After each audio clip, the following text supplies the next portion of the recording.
மாவட்ட ஆட்சியர் அலுவலகம் முன்பு 16 அம்ச கோரிக்கைகளை நிறைவேற்ற வலியுறுத்தி தமிழ்நாடு ஊரக வளர்ச்சித்துறை அனைத்து சங்கங்களின் கூட்டமைப்பினர் ஆர்ப்பாட்டம் நடத்தினர். மயிலாடுதுறை மாவட்ட ஆட்சியர் அலுவலகம் முன்பு தமிழ்நாடு ஊரக வளர்ச்சித்துறை அனைத்து சங்கங்களின் கூட்டமைப்பு சார்பில் 16 அம்ச கோரிக்கைகளை நிறைவேற்ற வலியுறுத்தி மாநிலம் தழுவிய ஆர்ப்பாட்டம் நடைபெற்றது. மாவட்ட தலைவர் நாகராஜன் தலைமையில் நடைபெற்ற இந்த ஆர்ப்பாட்டத்தில் மாநில துணைத் தலைவர் ரஜினி கருணாநிதி கலந்து கொண்டு கோரிக்கைகளை வலியுறுத்தி பேசினார். இதில் சங்க நிர்வாகிகள் மற்றும் தூய்மை காவலர்கள், மேல்நிலை நீர்த்தேக்க தொட்டி இயக்குபவர்கள், சுகாதார ஒருங்கிணைப்பாளர்கள், கிராம சுகாதார ஊக்குநர்கள், மக்கள் நல பணியாளர்கள், கணினி உதவியாளர்கள் என அனைத்து நிலை ஊழியர்களும் கலந்து கொண்டு ஊதிய உயர்வு, காலமுறை ஊதியம், ஓய்வூதிய பலன், பணி நிரந்தரம், பணி பாதுகாப்பு, குடும்ப நல நிதி, பணிக்கொடை உள்ளிட்ட 16 அம்ச கோரிக்கைகளை வலியுறுத்தி முழக்கங்களை எழுப்பினர்.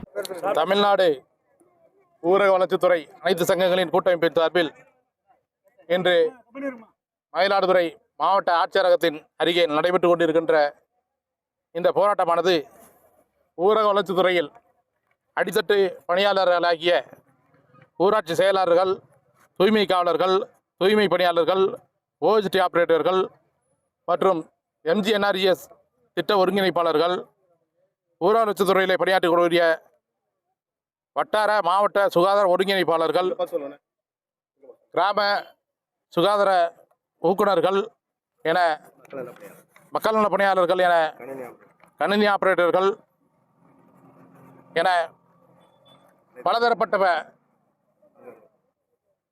பலதரப்பட்ட பணியாளர்களின் சங்கங்களை எல்லாம் ஒன்றிணைத்து ஊரக வளர்ச்சித்துறை அனைத்து பணியாளர் சங்கம் என்று ஒன்றை உருவாக்கி கடந்த மாதம் திருச்சியிலே மிக பிரம்மாண்டமான ஒரு மாநாடு நடத்தப்பட்டது.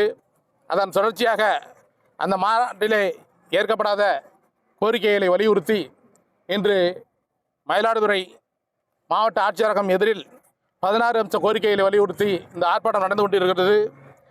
தமிழக அரசானது தூய்மை காவலருக்கு ரூபாய் 10,000 வழங்க வேண்டும், மக்கள் நல பணியாளருக்கு காலமுறை ஊதியம் வழங்க வேண்டும், ஓஎஸ்டி ஆபரேட்டருக்கு 15,000 வழங்க வேண்டும், ஊராட்சி செயலாளர்களை தமிழக அரசின் ஓய்வூதியத்தில் இணைக்க வேண்டும், கணினி உதவியாளர்களை நிரந்தரப்படுத்த வேண்டும், மாவட்ட வட்டார சுகாதார ஒருங்கிணைப்பாளர்களை பணி நிரந்தரம் செய்ய வேண்டும், 3 ஆண்டு பணி முடித்த தூய்மை பணியாளர்களை காலமுறை ஊதியத்தில் கொண்டு வர வேண்டும், சுகாதார ஊக்குநருக்கு 10,000 வழங்க வேண்டும், அதேபோல குடும்ப நலனை பிடித்தம் செய்யப்பட்ட 5 லட்சத்தை உடனடியாக வழங்க வேண்டும்.